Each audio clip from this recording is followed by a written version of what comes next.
La sécurité est notre priorité.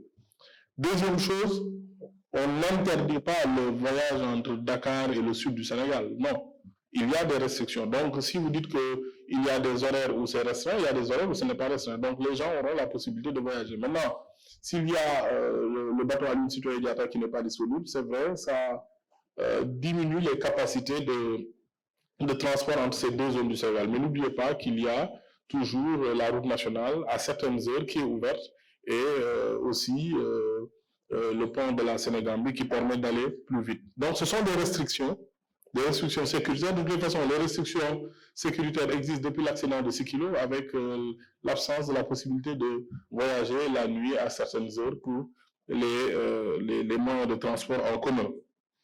Le dernier point, c'est sur les boutiques.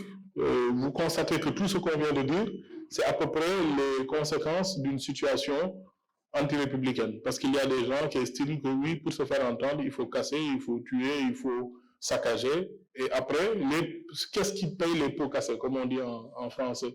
Qu'est-ce qui paye les pots cassés? Ce sont les populations. Ce sont des magasins qui ferment. Ce sont des Sénégalais qui perdent leur emploi ou qui sont en chômage technique.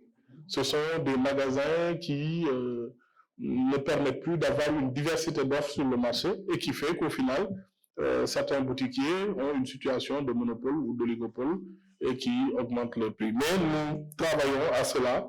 À chaque fois qu'il arrive de grands événements comme ça, le gouvernement, le ministère du Commerce met en place un dispositif de surveillance des marchés.